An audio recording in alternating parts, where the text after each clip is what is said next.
ವರೆಗೂ ಇದು ಚಿಕ್ಕಣ್ಣವ್ರ ಕನಸು. ಉಪಾಧ್ಯಕ್ಷ ಅನ್ನೋದವ್ರು ಯಾವಾಗಲೂ ಹೇಳ್ತಿರ್ತಾರೆ, ಇಲ್ಲಿವರೆಗೂ ನಾನು ಏನೂ ಕನಸೆ ಕಂಡಿಲ್ಲ, ನನ್ನ ಪಾಡಿಗೆ ಏನೋ ಸಿಗ್ತಾ ಹೋಯ್ತು, ಆ್ಯಕ್ಟಿಂಗ್ ಮಾಡ್ತಾ ಬಂದೆ ಅಂತ. ಆದರೆ ಉಪಾಧ್ಯಕ್ಷ ಅನ್ನೋದು ಅವ್ರ ಕನಸು ಅಂತ ಯಾವಾಗ್ಲೂ ಅದಕ್ಕೆ ಅಷ್ಟೇ ಶ್ರಮ ವಹಿಸಿದ್ದಾರೆ, ತುಂಬಾ ಶ್ರಮ ಬಿದ್ದಿದ್ದಾರೆ. ಅವ್ರ ಕನಸಿಗೆ ಉಮಾಪತಿಯವರು ಮತ್ತು ನಮ್ಮ ಟೆಕ್ನಿಕಲ್ ಟೀಮು ಎಲ್ಲರೂ ಬೆನ್ನೆಲುಬಾಗಿ ನಿಂತು ಕೆಲಸ ಮಾಡಿದ್ದೀವಿ. ಅದನ್ನು ತುಂಬ ಅದ್ಭುತವಾಗಿ ಮೂಡಿ ಬಂದಿದೆ ಅಂತ ನಾನು ಹೇಳ್ಕೊಳ್ಳೋದಕ್ಕಿಂತ ಇಲ್ಲಿವರೆಗೂ ಬಿಟ್ಟಿರೋಂಥ, ಈಗ ಉಮಾಪತಿ ಸರ್ ಹೇಳಿದ್ರು, ನಾವು ಬಿಟ್ಟಿರೋಂಥ ಎಲ್ಲ ಕಂಟೆಂಟ್ಗಳನ್ನು ಯೂಟ್ಯೂಬಲ್ಲಿ ಮೋರ್ ದೆನ್ 8 ಮಿಲಿಯನ್ಸ್ 9 ಮಿಲಿಯನ್ಸ್ ಆ ಥರ ಹೋಗಿದೆ. ಸೊ ಜನಕ್ಕೆ ಇಷ್ಟ ಆಗ್ತಿದೆ ಅಂತ ನಾವು ಅದ್ರ ಮುಖಾಂತರ ನಮ್ಗೆ ಒಂದು ಒಳ್ಳೆ ಇನ್ವಿಟೇಷನ್ ಪಬ್ಲಿಕ್ಕಿಗೆ ತಲುಪಿಸಿದ್ದೀವಿ. ಜನ ಬಂದು ಚಿಕ್ಕಣ್ಣನ ಕೈ ಹಿಡಿತಾರೆ, ಅಧ್ಯಕ್ಷನೇ ಹೇಗೆ ಕೈ ಹಿಡಿದ್ರು ಅದೇ ರೀತಿ ಉಪಾಧ್ಯಕ್ಷನೂ ಕೈ ಹಿಡಿತಾರೆ. ಕೈ ಹಿಡೀಲಿ, ಅದು ನೀವುಗಳು ಅವ್ರಿಗೆ ತಲುಪಿಸೋ ಅಂಥ ಒಂದು ಕಾರ್ಯ ಮಾಡ್ತೀರಾ, ಅವರೆಲ್ಲರೂ ಬಂದು ಆಶೀರ್ವದಿಸ್ತಾರೆ ಇಡೀ ತಂಡಕ್ಕೆ ಅಂತ ನಾನು ನಂಬಿದ್ದೀನಿ.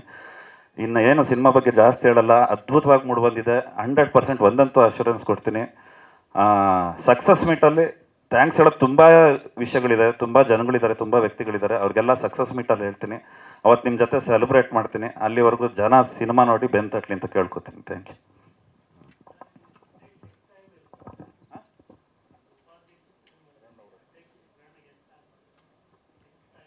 ಗೆಸ್ಟಾಗಿ ಬರ್ತಾರೆ, ಟೈಮ್ ಅಂತಲ್ಲ, ಎಷ್ಟು ಟೈಮ್ ಸ್ಕ್ರೀನ್ ಮೇಲೆ ಇರ್ತಾರೆ ಅಂತಲ್ಲ, ಇರೋ ಅಷ್ಟು ಟೈಮಲ್ಲಿ ಏನೆಲ್ಲ ಮಾಡೋಗ್ತಾರೆ ಅನ್ನೋದು ತುಂಬ ಇಂಪಾರ್ಟೆಂಟ್ ಆಗುತ್ತೆ ಚಿತ್ರಕಥೆಯಲ್ಲಿ. ಸೊ ಗೆಸ್ಟ್ ಅಪಿಯರೆನ್ಸ್ ಇದ್ದಾರೆ ಅನ್ನೋದೊಂದಿತ್ತು. ಈಗ ಎಲ್ಲಿ ಬರ್ತಾರೆ, ಯಾವಾಗ ಬರ್ತಾರೆ, ಯಾವ ರೀತಿ ಬರ್ತಾರೆ ಅನ್ನೋದು ಥಿಯೇಟ್ರಲ್ಲಿ ಆಡಿಯನ್ಸ್ ವೆಯ್ಟ್ ಮಾಡ್ತಾ ಇರ್ತಾರೆ. ಬಟ್ ಒಂದು ಸುಮಾರು ಕಡೆ ಇಲ್ಲಿ ಬರ್ತಾರೆ ಅಂತ ಅನಿಸುತ್ತೆ. ಎಲ್ಲಿ ಬರಲ್ಲ ಅಂದ್ಕೊಂಡಿರ್ತಾರೆ ಅಲ್ಲಿ ಅನ್ಎಕ್ಸ್ಪೆಕ್ಟೆಡ್ ಆಗಿ ಬರ್ತಾರೆ. ಅಲ್ಲಿ ಬಂದಮೇಲೆ ಚಿತ್ರಕಥೆ ಸ್ಪೀಡ್ ಆಗಲಿ ಮತ್ತೊಂದಲ್ಲಿ ಟೇಕ್ ಆಫೇ ಬೇರೆ ಕಡೆ ಹೋಗುತ್ತೆ. ಅದು ಸ್ಕ್ರೀನಲ್ಲಿ ನೋಡಿ ನೀವು ಎಂಜಾಯ್ ಮಾಡಬೇಕು.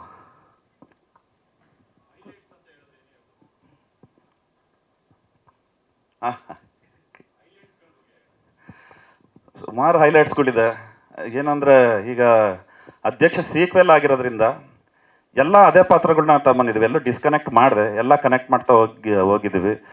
ಅದೇ ಚೀತು ಸಂಘ ಅದ್ರ ಸದಸ್ಯರು, ಅದೇ ಉಪಾಧ್ಯಕ್ಷ ಅಧ್ಯಕ್ಷ ಕೂಡ ಬರ್ತಾರೆ. ಮತ್ತು ಆಪೋಸಿಟ್ ಶಿವರುದ್ರ ಗೌಡ್ರು, ಅವ್ರಿಗೂ ಅಧ್ಯಕ್ಷಂಗೆ ಯಾವಾಗಲೂ ಟಗಫಾರ್ ನಡೀತಿತ್ತು. ಇದರಲ್ಲೂ ಅದು ಕಂಟಿನ್ಯೂಟಿ ಇದೆ, ಆ ಕ್ವಾಟ್ಲೆಗಳು. ಬಟ್ ಹೊಸ ರೀತಿ ಕ್ವಾಟ್ಲೆಗಳಿದೆ. ಮತ್ತು ವೀಣಾ ಸುಂದರ್ ಅವರಿದ್ದಾರೆ. ಆದರೆ ಎಲ್ಲರೂ ಕೇಳ್ತಾ ಇರ್ತಾರೆ, 3 ಜನ ಮಕ್ಕಳಿದ್ರು ಶಿವರುದ್ರ ಗೌಡ್ರಿಗೆ, 4ನೇ ಮಕ್ಳು ಯಾವಾಗ ಬಂದು ಅಂತ ಯಾವಾಗಲೂ ಕೇಳ್ತಿರ್ತಾರೆ. ಬಟ್ ಸೀಕ್ವೆಲ್ ಹೋದಂಗೆ ಅದು ಬೇರೆ ಬೇರೆ ಥರ ಬದಲಾವಣೆಗಳಾಗುತ್ತೆ. ಅದು ಕತೆ ಔಟ್ ಆಫ್ ದ ಬಾಕ್ಸ್ ಇಲ್ಲ. ಅದು ನೀವು ಚಿತ್ರಕಥೆಯಲ್ಲಿ ಬಂದು ಸಿನಿಮಾಲಿ ನೋಡಿದ್ರೆ ಮಾತ್ರ ನಿಮಗೆ ಅದು ಎಂಜಾಯ್ ಮಾಡೋಕ್ಕೆ ಸಾಧ್ಯ. ಮತ್ತೊಂದು ಸಾಧು ಕೋಕಿಲ್ ಅವ್ರು ಆ್ಯಡ್ ಆಗಿದ್ದಾರೆ.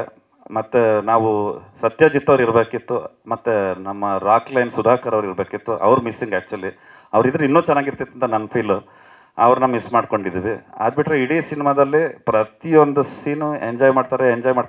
ಹೈಲೈಟ್ ಅಂತ ಏನು ಹೇಳೋದಕ್ಕೆ ಇಷ್ಟಪಡ್ತೀನಿ ಅಂದರೆ, 2.5 hours ಸಿನಿಮಾ ಇದೆ. ಮ್ಯಾಕ್ಸಿಮಮ್ 90% ಎಷ್ಟು ನಗಿಸ್ತಾರೆ ಕರೆಕ್ಟ್. ಎಲ್ಲ ನಕ್ಬಿಟ್ಟು ಜನ ಥಿಯೇಟ್ರಿಗೆ ಹೋದ್ಮೇಲೆ ಆಚೆ ಹೋಗ್ಬೇಕಾರೆ ಥಿಯೇಟ್ರಿಂದ, ಸರಿ ನಗ್ತೀವಿ ಏನೋ ಒಂದು ಮಿಸ್ಸಿಂಗ್ ಅಂತ ಅನ್ಬಾರ್ದು. ಅದಕ್ಕೊಂದು ಒಳ್ಳೆ ಕತೆ ಬೇಕು. ಬರೀ ನಗ್ಸಿದ್ರೆ ಆಗಲ್ಲ, ಅಥವಾ ಬರೀ ಆ್ಯಕ್ಷನ್ ಮುಗಿಂತ ಬರೀ ಫೈಟ್ ಮಾಡಿದ್ರೂ ಆಗಲ್ಲ. ಅಲ್ಲೊಂದು ಒಳ್ಳೆ ಕತೆ ಇರಬೇಕು, ಅಲ್ಲೊಂದು ಒಳ್ಳೆ ಎಮೋಷನ್ ಇರಬೇಕು. ಚಿಕ್ಕಣ್ಣ ಆಗಲಿ, ಮಲಾಯಿಕ ಆಗಲಿ, ರವಿಶಂಕರ್ ಅವರಾಗಲಿ, ಬರೋ ಎಲ್ಲ ಪಾತ್ರಗಳು ಎಷ್ಟು ನಗಿಸಿದ್ದಾರೆ. ಒಂದು ಪರ್ಟಿಕ್ಯುಲರ್ ಎಪಿಸೋಡ್ಸ್ ಬರುತ್ತೆ, ಅಲ್ಲ ಅಷ್ಟೇ ಅಳಿಸಿದ್ದಾರೆ. ಯಾಕೆಂದರೆ ಕಾಮಿಡಿಯನ್ ಇದಾರಲ್ಲ, ನಗ್ಸೋರು ಅಳ್ಸೋದು ತುಂಬ ಕಷ್ಟ. ಬಟ್ ಅವ್ರಿಗೆ ಪೈನ್ ಆದಾಗ ನಮಗೆ ನೋವಾಗುತ್ತೆ. ಯಾಕೆಂದರೆ ಯಾರೇ ಆಗಲಿ, ಯಾವತ್ತೂ ಅಳ್ದಲ್ಲೇ ಇರೋರು, ಎಲ್ಲರಿಗೂ ನಗಿಸ್ತಾ ಇರೋರು ಒಂಚೂರು ನೋವು ಮಾಡ್ಕೊಂಡ್ರೆ ನಮ್ಗೆ ನೋವಾಗುತ್ತೆ. ಅದು ಚಿಕ್ಕಣ್ಣ ಅದ್ಭುತವಾಗಿ ಒಂದು ಸೀನಲ್ಲಿ ಆ್ಯಕ್ಟ್ ಮಾಡಿದ್ದಾರೆ. ಅದು ಫ್ಯಾಮಿಲಿ, ನಮ್ಮ ಪ್ರೊಡ್ಯೂಸರ್ ಫ್ಯಾಮಿಲಿ, ನಾವೆಲ್ಲ ಸಿನಿಮಾ ನೋಡ್ಬೇಕಾದ್ರೆ ಇವ್ರ ಮಗಳು ಕೂಡ ಅಳ್ತಾ ಇದ್ದು, ಇವ್ರ ವೈಫ್ ಕೂಡ ತುಂಬ ಫೀಲ್ ಆಗಿದ್ರು. Even my wife.